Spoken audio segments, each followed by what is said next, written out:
After the end of World War II, the world was split into two, East and West. This marked the beginning of the era called the Cold War.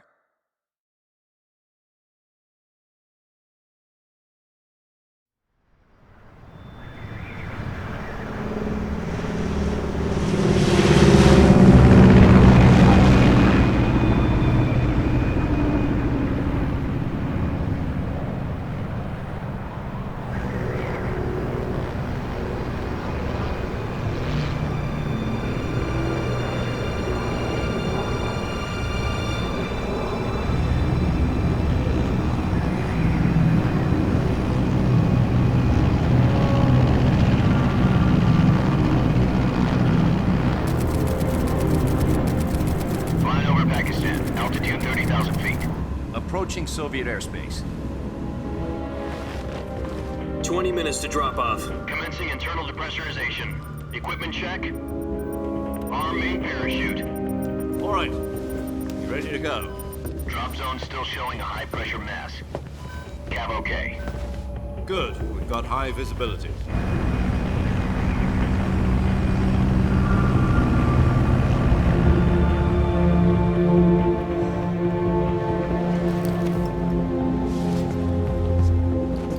Put out that cigar. Connecting oxygen hose to interior connector.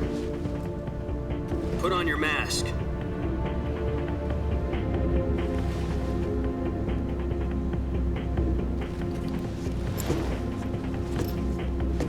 Does this panty waste know what he's doing? Approaching release point. 10 minutes to drop off. Hey, are you deaf? He said put out the cigar and put on your mask.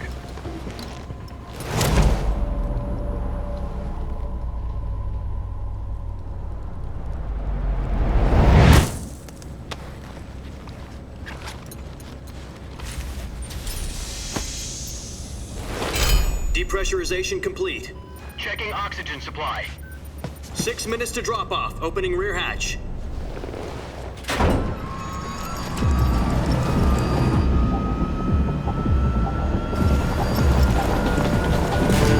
Sunrise.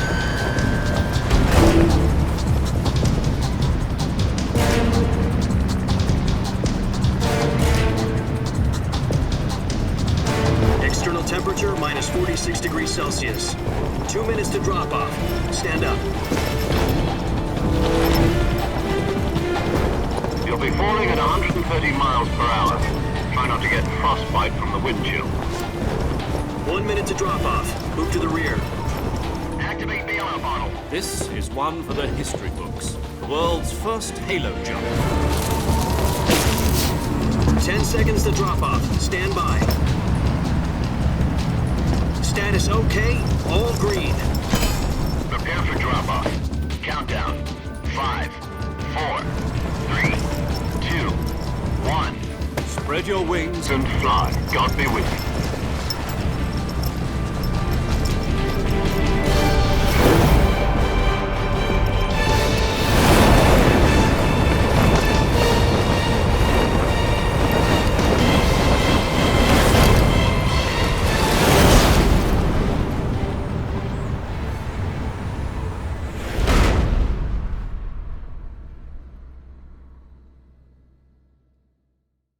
Jack, I've got some important news. The head of the CIA has finally given us the green light for the virtuous mission. Virtual mission? No, the virtuous mission. The future of our FOX unit depends on it. If it succeeds, we'll be officially organized into a unit. Virtuous mission?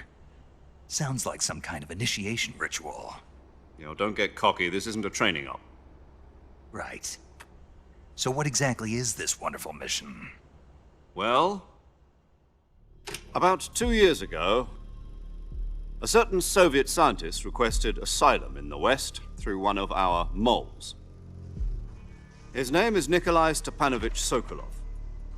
He's head of the OKB-754 Design Bureau, one of the Soviets' top-secret weapon research facilities, and the East's foremost expert on weapons development. Sokolov? Isn't he that famous rocket scientist? The very same. On April the 12th, 1961, the Soviets achieved the first manned spaceflight in history. The Earth was blue, but there was no God. Well spoken. The rocket that carried Yuri Gagarin to orbit was the A-1, known as the Vostok rocket. Sokolov is said to be the man most responsible for the multi-engine cluster used in that rocket. After Gagarin's flight, Sokolov left rocket development to become the head of the newly established Design Bureau.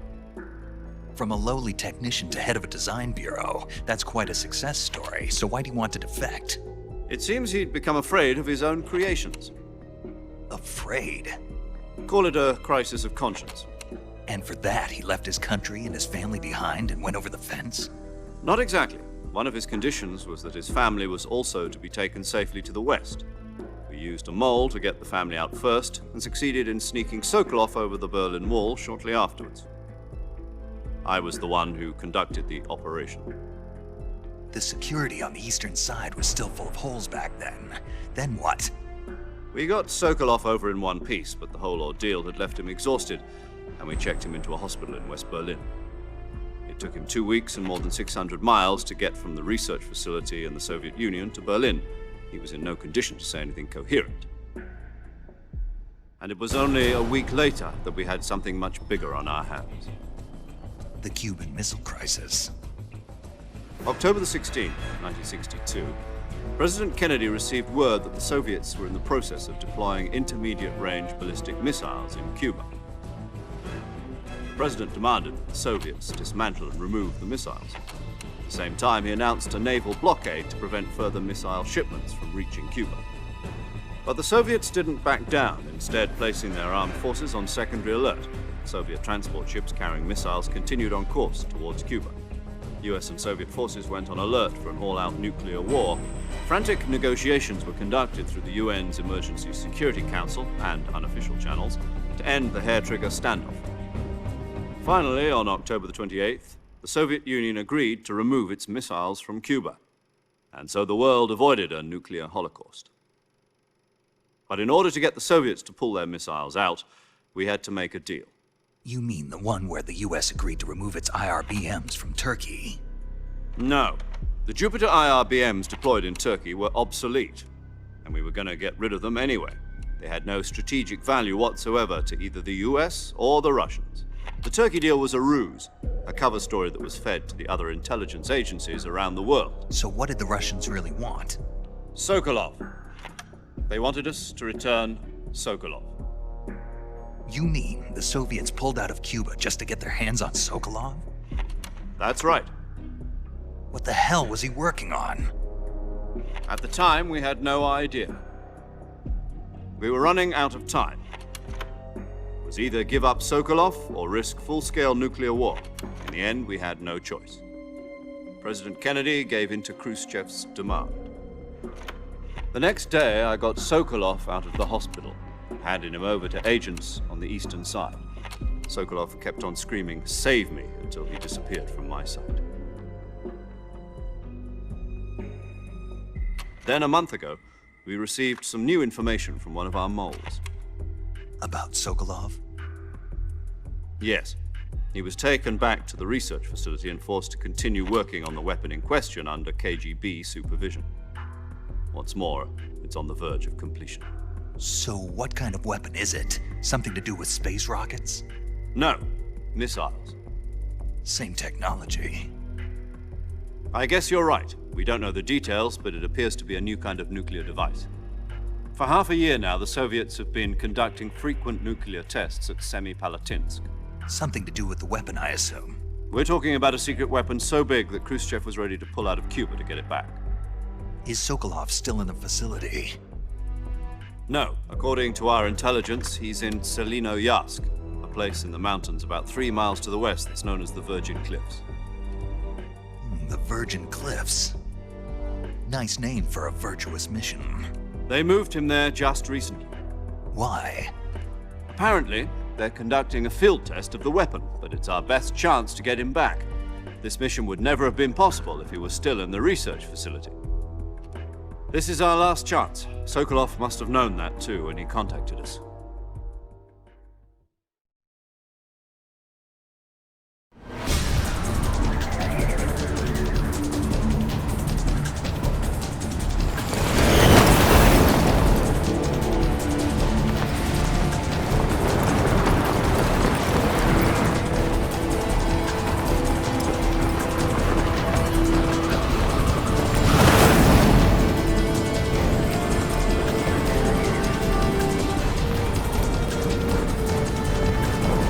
Listen up, Jack. Your mission is to infiltrate Selino-Yarsk in the Soviet mountains, ensure the safety of Sokolov, and bring him back to the west.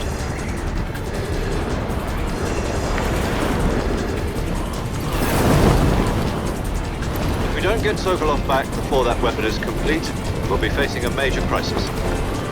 The clock is ticking.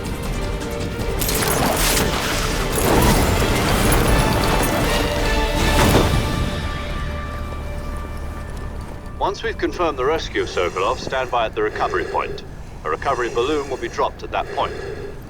Helium will be pumped into the balloon to inflate it. The process takes about 20 minutes. Once it's complete, the gunship's arm will latch onto the balloon and pull it up. The Fulton surface-to-air recovery system. I'm familiar with the theory. Take it easy. It's been combat proven. Do you think Sokolov is up to it? The shock will be less than during a parachute jump, and the arm can handle up to 500 pounds. So you're planning on going over the border in a single combat Talon? She's equipped with two 6-barrel 20mm Vulcan cannons, as well as two 40mm machine guns. Sounds like she could hold her own against a battalion of tanks. Even with the fuel in the reserve tank, we're facing a 4-hour time limit. If all goes well, it shouldn't take more than a few hours.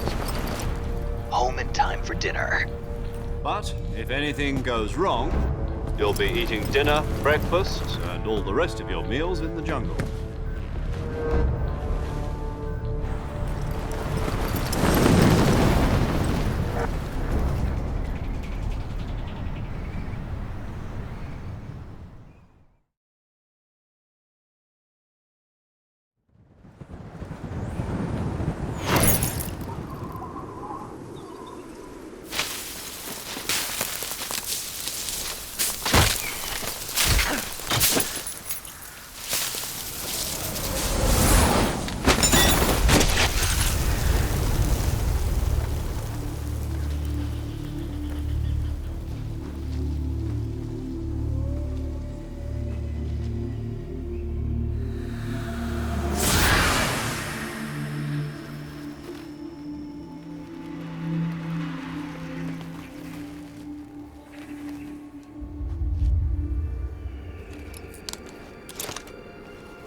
Do you copy?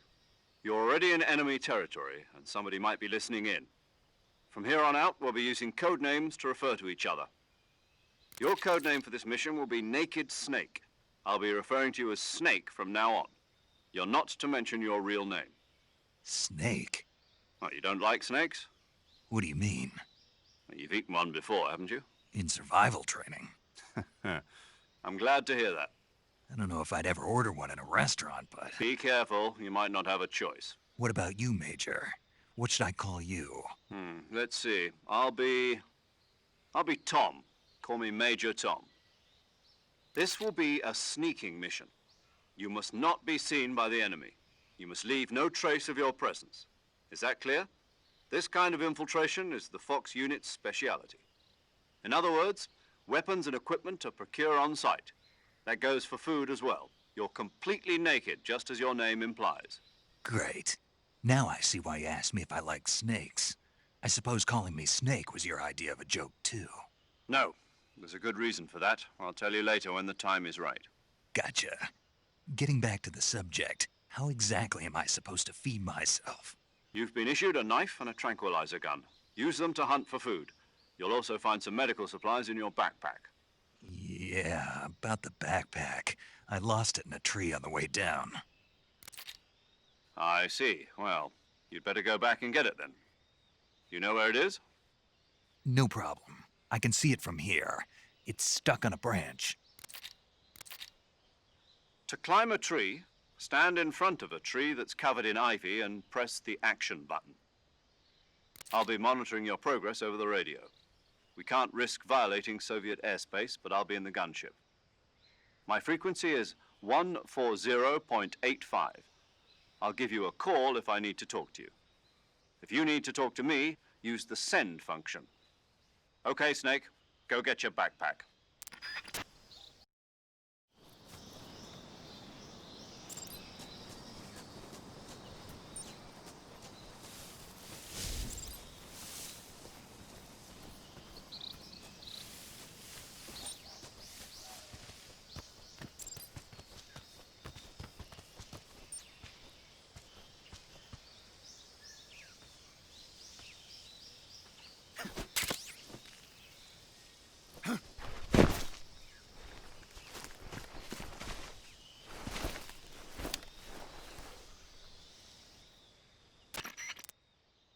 I see you've retrieved your backpack, Snake. To equip a weapon, it's necessary to take it out of your backpack. In the survival viewer, choose Weapon from the backpack. Your available weapons will be displayed in a list on the screen. From that list, choose the weapon you want to equip and press the Enter button. For other equipped items, just do the same thing from Item. Got it. Use the survival viewer backpack. Yep, that's right. Survival is fundamental to this mission. After you've been out in the field for a while, your stamina will start to drop. If your stamina gets too low, it'll affect your performance. You won't be able to shoot accurately, for example, and your wounds won't heal as smoothly. Keep an eye on your stamina so you don't run out. To recover lost stamina, you can hunt for local flora and fauna. You can use either your tranquilizer gun or your knife to hunt. My only weapon is a Mark 22 Hush Puppy tranquilizer gun? That's right. It's been fitted with its own suppressor. However, the suppressor will deteriorate every time you fire. Once its durability reaches 0, the noise suppression effect will be gone. So don't get too trigger-happy with it. The suppressor's durability is shown in the icon. Any weapons and equipment beyond what you're carrying now, you'll have to find as you go. I have to find my own weapons and equipment? Whose crazy idea was this anyway? Solo covert actions are standard FOX operating procedure. You can't leave any traces of your presence. No weapons, equipment, footprints, sweat, or bodily waste.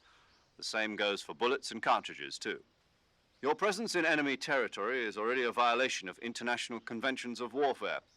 There aren't supposed to be any American soldiers in Russia. It could spark an international incident. You can't let anyone see you. You can't let the enemy know you're there.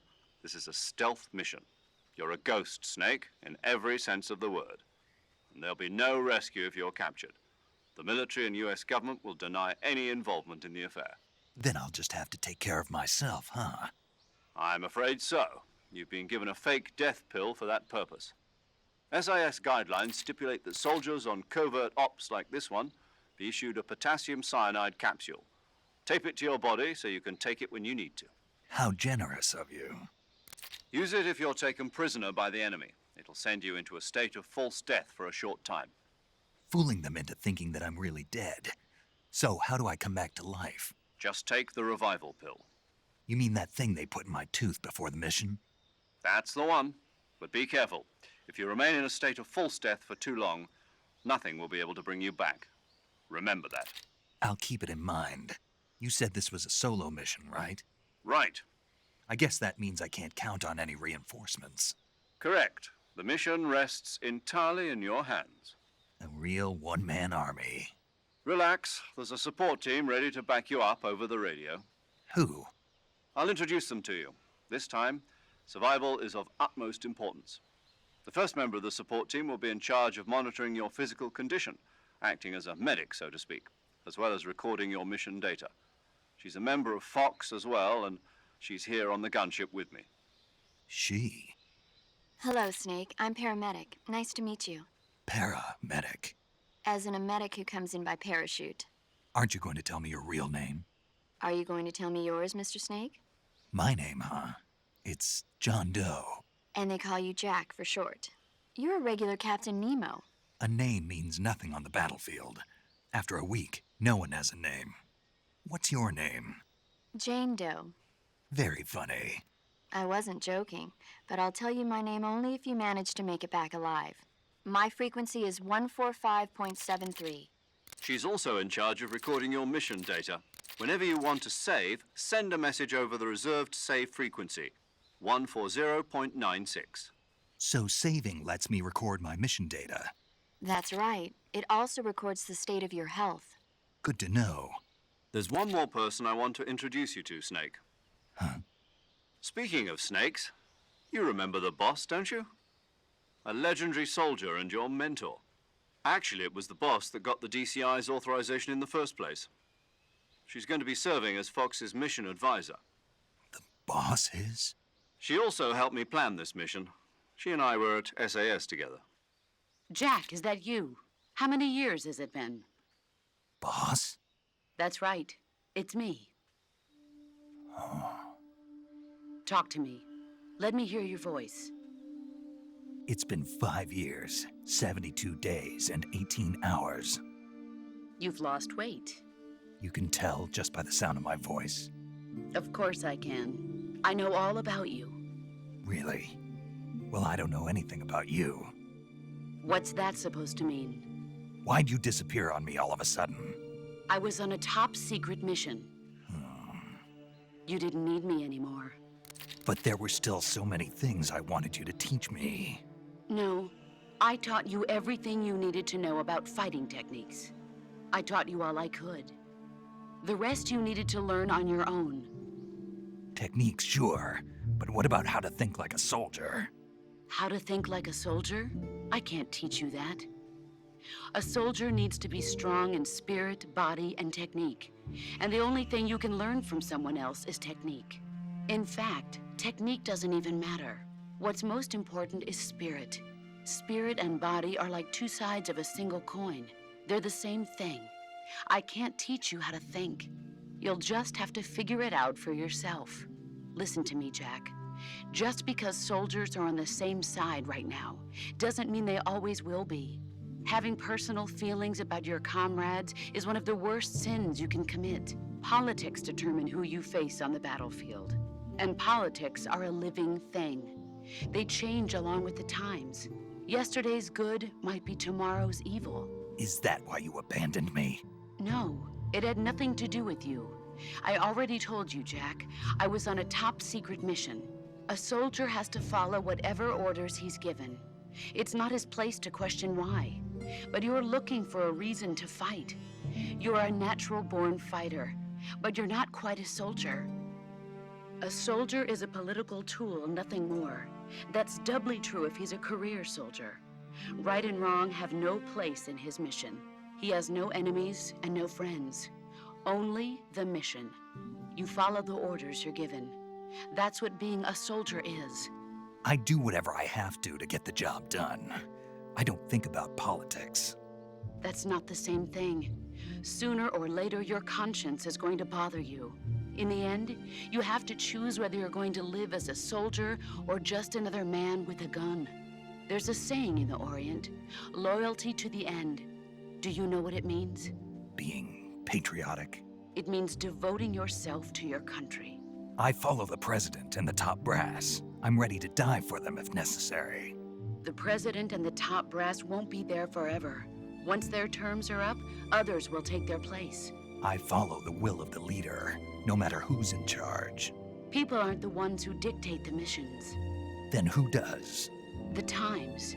People's values change over time, and so do the leaders of a country. So there's no such thing as an enemy in absolute terms. The enemies we fight are only enemies in relative terms, constantly changing with the times. As long as we have loyalty to the end, there's no point in believing in anything, even in those we love. And that's the way a soldier's supposed to think? The only thing we can believe in with absolute certainty is the mission, Jack. All right, but do me a favor. What is it? Call me Snake. Snake. Oh, right. Your codename is Snake. It suits you well. That's right. The legendary unit that the boss put together during World War II was a snake.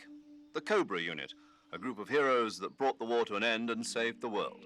As long as you've got a legendary hero backing you up, you'll be fine. Isn't that right, Snake? Yeah, I can't think of anyone else I'd rather have with me. Oh, and one more thing, boss. Yes, It's good to hear your voice again. same here. After all, who knows if either of us will make it out alive? Snake, you are always best at urban warfare and infiltrating buildings. But this is the jungle. Survival is going to be key. Those CQC techniques I taught you are sure to come in handy. CQC. Close quarters combat, huh?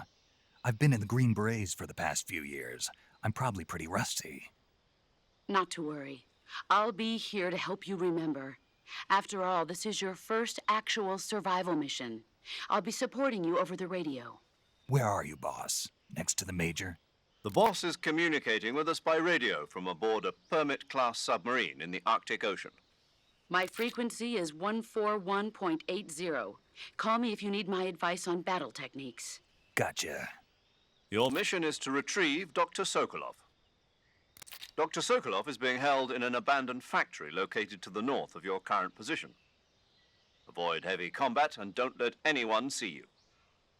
Don't forget that this is a stealth mission. Snake, try to remember some of the basics of CQC.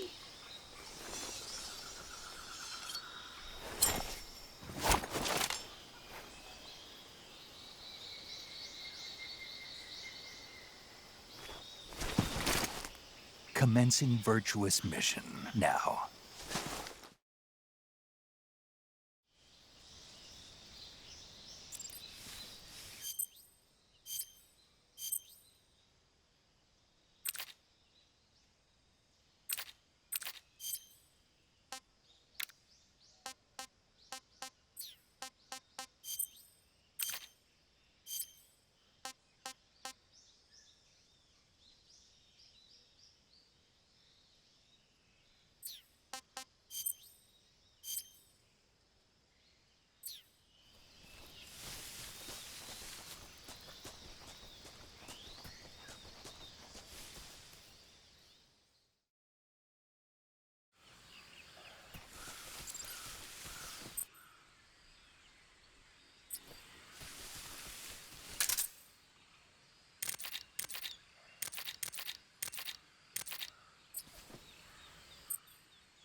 Camouflage is an indispensable tool when you're sneaking through the jungle.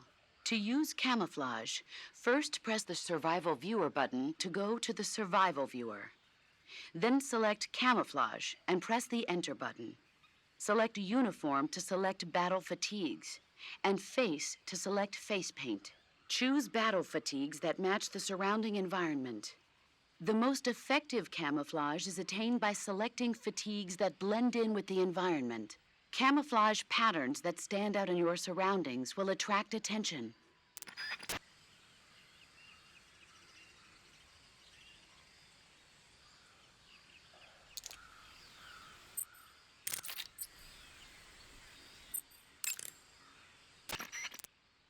That area is home to the reticulated python. The reticulated python is said to be the longest snake in the world. The biggest ones can grow up to 10 meters in length. Although they're not poisonous, they're still very dangerous, so be careful around them. They have a highly ferocious temperament, and they can swallow whole, even large animals like deer and pigs. Their most distinguishing feature is the mesh pattern of their scales. This pattern acts as a highly effective natural camouflage. If you think there might be a reticulated python about, pay close attention to your surroundings. Otherwise, you could get bitten before you even know it's there. It's a huge snake, but you should be able to capture it alive by using the tranquilizer gun. I'll bet if you capture one and throw it at an enemy, it'll give him a good scare. Right. But how do they taste? Huh? Do they taste good? You're actually going to eat one. Why else would I be asking? Cannibal. What was that? Nothing. Let's see what the guide says. Ah, you're in luck. It says they taste pretty good. Good. I can hardly wait. Ugh.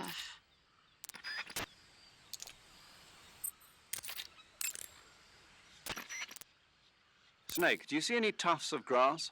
Yeah, What kind of grass? just ordinary grass. Nothing special. You should check it anyhow. It's pretty thick grass, about waist high. If you crawl into the grass, you can advance undercover. When you do, the camera automatically switches to intrusion view.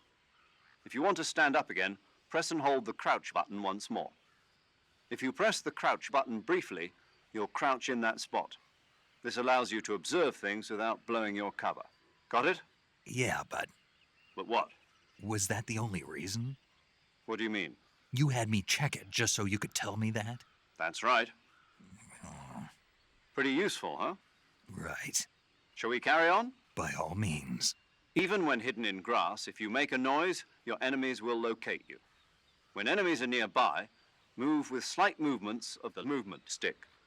That way you can proceed with minimal disturbance.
Major, I've spotted 2 enemy soldiers.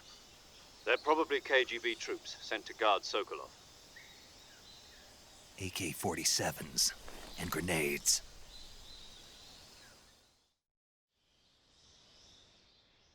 Snake, your presence in Soviet territory is already a violation of international law. We can't let the Kremlin find out that the CIA and the American government are involved.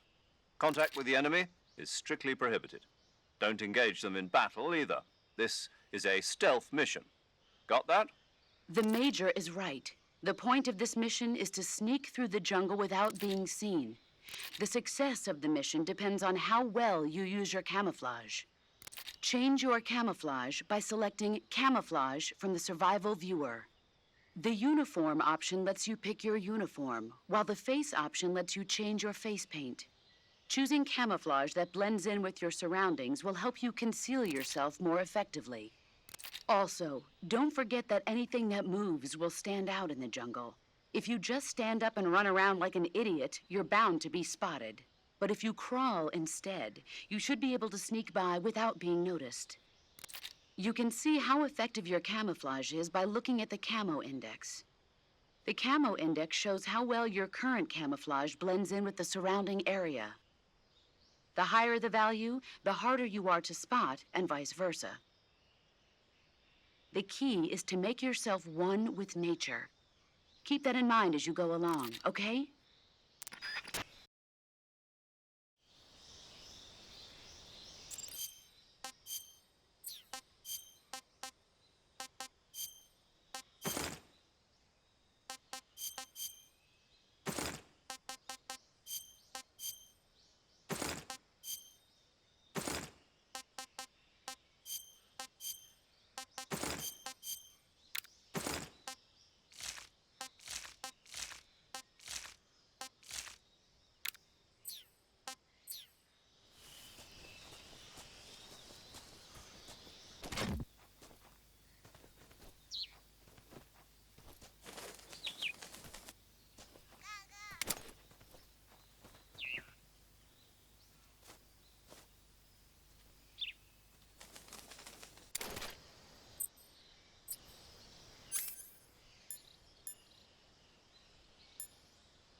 Who's that?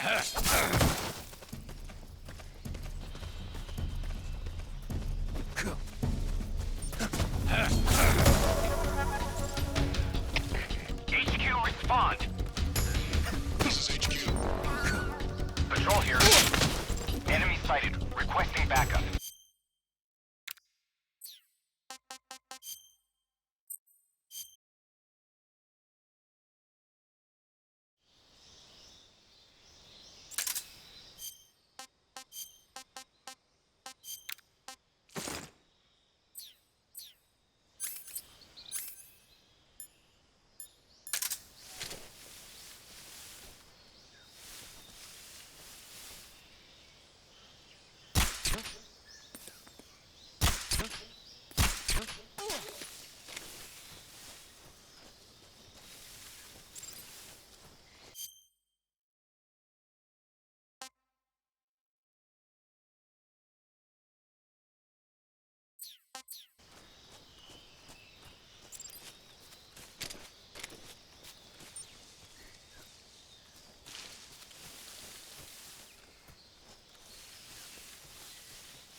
Who's that? What the?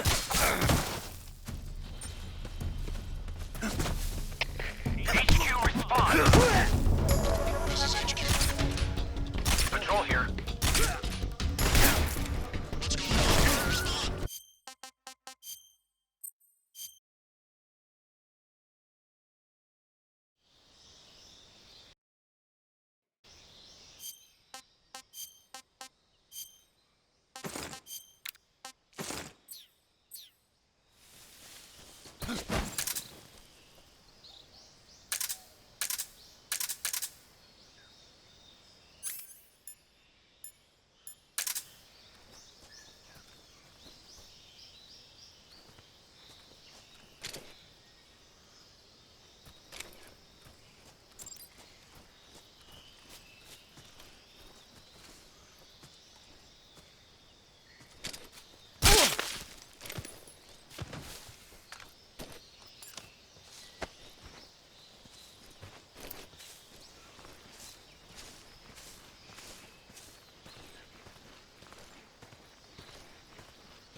I think I saw some.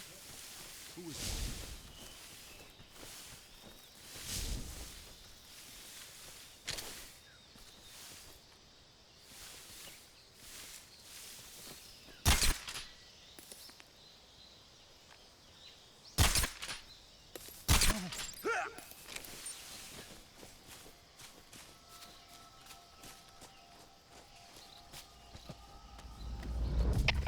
HQ, respond. This is HQ. Patrol here. We're under enemy fire. Enemy's position is unknown. Going into alert formation. Acknowledged. Sending reinforcements. Use extra caution.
Who's that?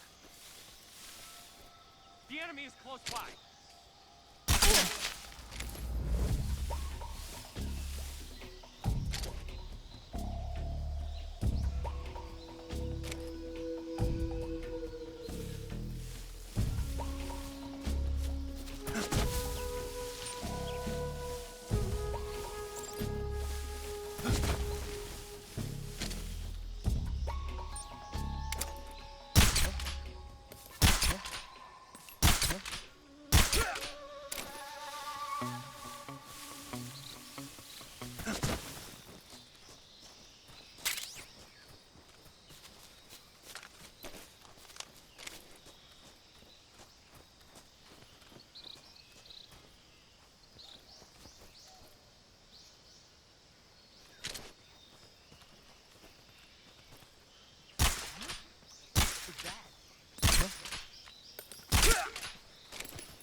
Major, I've reached the abandoned factory where Sokolov is supposedly being held. This place is a dump.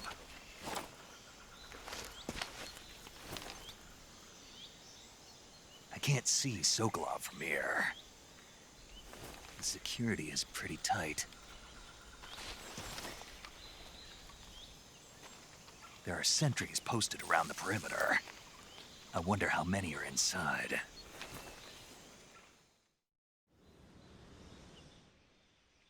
Your objective, Sokolov, is inside the factory. They should be holding him in a room in the northeast section. Northeast section. Got it. Be careful. Your mission is to bring Sokolov back alive. He must not be exposed to any kind of danger.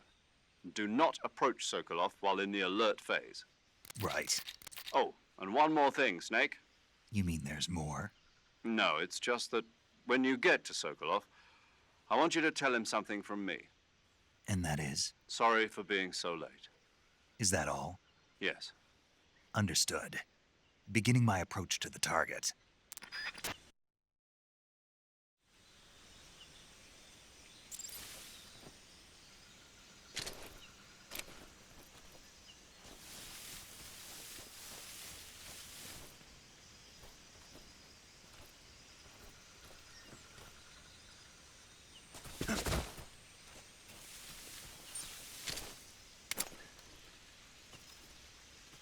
huh?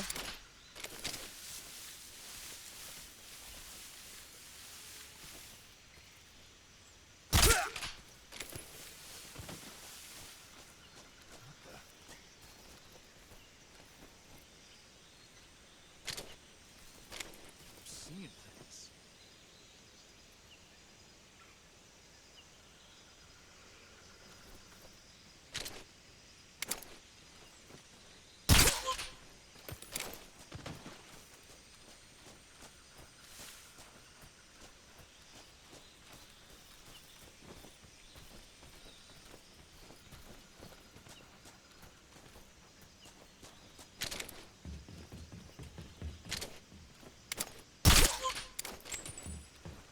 Who's that? What happened?